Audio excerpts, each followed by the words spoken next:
तो दोस्तों आज हो गया है 17 जून 2020। बिहार समेत पूरे देश की बड़ी खबर लेके आए सिर्फ आपके लिए। चलिए फटाफट वीडियो को शुरू करते हैं। उससे पहले अगर आपने चैनल को अब तक सब्सक्राइब नहीं किया है तो फटाफट चैनल को सब्सक्राइब कर ले ताकि इसी तरह की खबर आपको हर रोज़ मिल सके। आज की पहली बड़ी खबर, जवानों की शहादत में बोले असदुद्दीन ओवैसी, सरकार को तुरंत सफाई देनी चाहिए और देश को सच्चाई बतानी चाहिए। दरअसल भारत और चीन के बीच जारी सीमा विवाद को लेकर एक बेहद ही चौंकाने वाली खबर सामने आई है। गैलवान घाटी में डी-एस्केलेशन प्रक्रिया के दौरान कल रात दोनों ही पक्षों के सैनिकों के बीच हिंसक झड़प हो गई है। चीन के हमले में भारत के 3 सैनिक शहीद हो गए हैं। शहीदों में एक अफसर और 2 सैनिक शामिल है।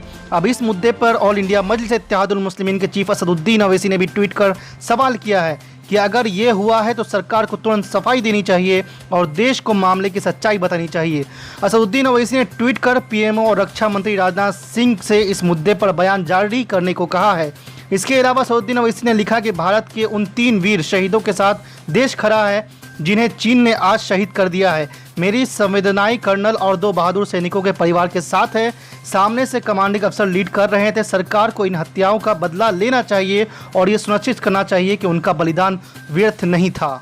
आज की दूसरी बड़ी खबर, तेजस्वी यादव का नीतीश कुमार पर बड़ा आरोप। जी आपको बता दें कि राजद नेता तेजस्वी यादव ने मंगलवार को आरोप लगाया है कि बिहार में क्वारंटाइन सेंटर के नाम पर लूट हुई है।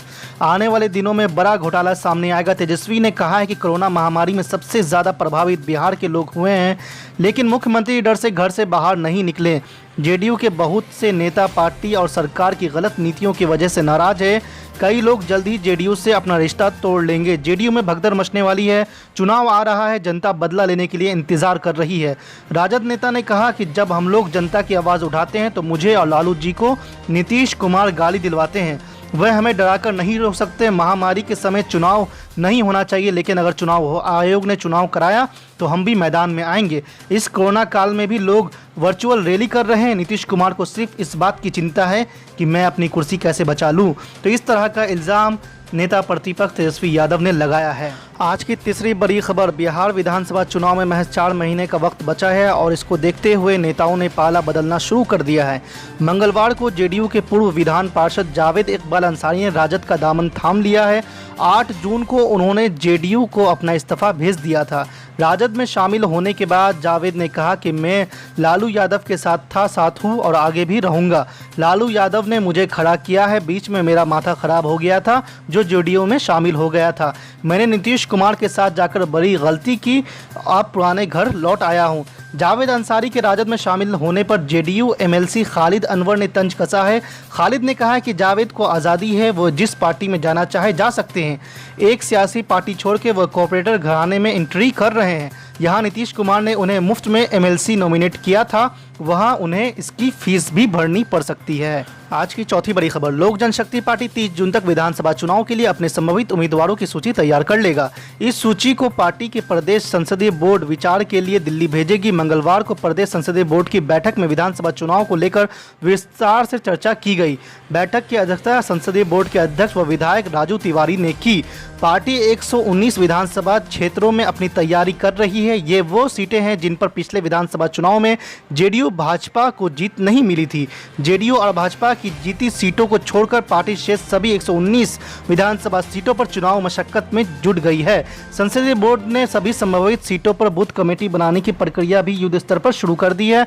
मंगलवार की बैठक में 50 विधानसभाओं की बूथ कमेटी, हर बूथों की समस्या संसदीय बोर्ड के पास आ गई है। आज की 5वीं बड़ी खबर, बिहार विधानसभा चुनाव में असदुद्दीन ओवैसी की नेतृत्व वाली पार्टी ऑल इंडिया मजलिस-ए-इत्तेहादुल मुस्लिमीन भी ताल ठोकने को तैयार है। इधर असदुद्दीन ओवैसी की पार्टी के द्वारा बिहार में चुनाव लड़ने की बात सामने आने के बाद सियासी प्रतिक्रियाओं का दौर भी शुरू हो गया है। विपक्षी दलों का मानना है कि असदुद्दीन ओवैसी किसी खास मकसद के जरिए यहां आ रहे हैं ताकि एनडीए को विधानसभा चुनाव में लाभ पहुंचाया जा सके। इसी बीच बिहार के युवा एक नेता समाजसेवी आसिफ कमाल ने भी असदुद्दीन ओवैसी और उनकी पार्टी पर निशाना साधा है। आसिफ कमाल ने कहा असदुद्दीन ओवैसी की पार्टी बिहार में मतों का बंटवारे के लिए चुनाव लड़ने का काम करेगी। आसिफ कमाल ने इशारों में एआईएमआईएम प्रमुख असदुद्दीन ओवैसी पर आरोप लगाते हुए कहा कि ओवैसी कहीं ना कहीं उन दलों के साथ साठगांठ रखते हैं जो नहीं चाहते कि बिहार समेत अन्य बड़े राज्यों में बीजेपी के खिलाफ मोर्चा तैयार हो। आज की छठी बड़ी खबर, बिहार के सीतामढ़ी के एमआईएम के छात्र नेता बादशाह खान ने कहा कि जो एमआईएम को बीजेपी की बी टीम कहती है वो खुद ही दरअसल उनकी टीम में शामिल है। शिवसेना का गठबंधन था भाजपा के साथ, बीजेपी के साथ, और चुनाव के बाद राताराती का गठबंधन हो गया शिवसेना का कांग्रेस के साथ।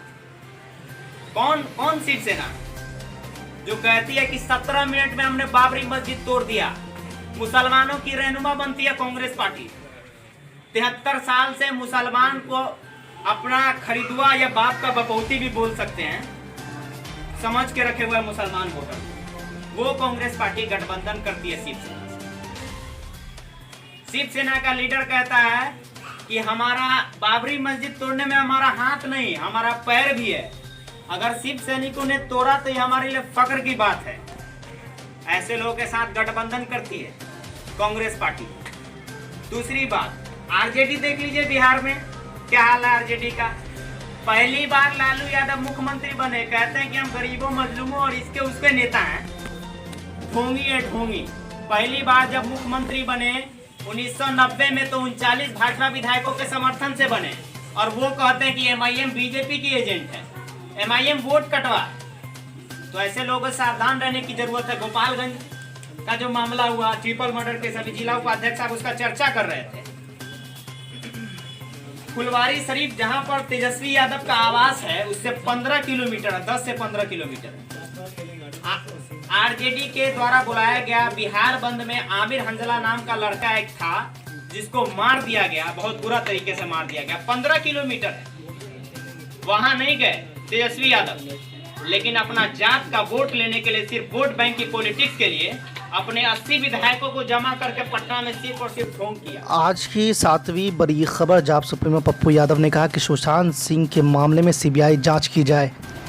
सुशांत की मौत जब हुई तो न तो जीभ निकला न तो उसके कंठ पर हड्डी टूटी, ये मेडिकल रिपोर्ट बता रहा। और ना जाने इस 2 सालों के अंदर कितने सुशांत आत्महत्या कर चुके हैं, जो रियल हीरो, जो रियल प्रतिभा के कलाकार रहे हैं, और ना जाने आगे कितने सुशांत को आत्महत्या करना पड़ेगा। और आज हमें प्रतिज्ञा लेनी होगी कि जो लोग, जो कंपनी बिहार के इस सच्चे कर्मयोगी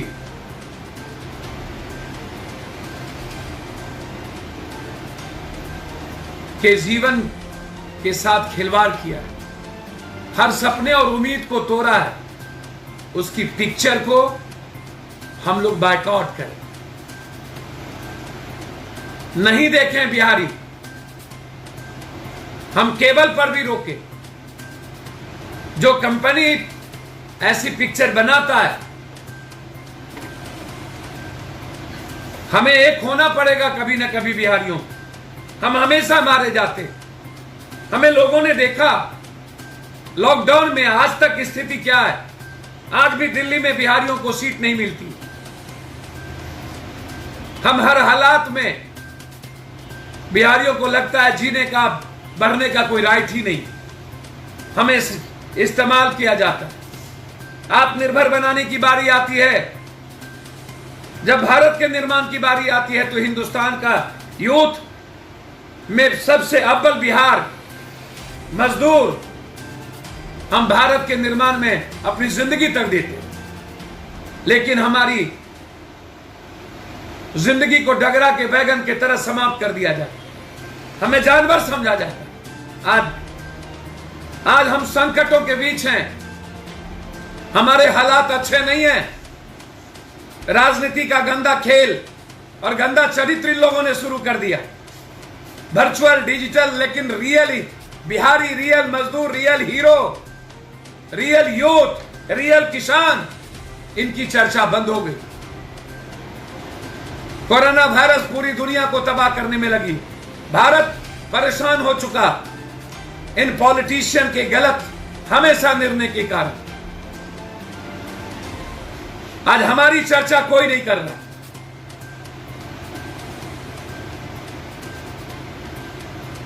इसीलिए हमें निर्णय लेना होगा, एक होना पड़ेगा।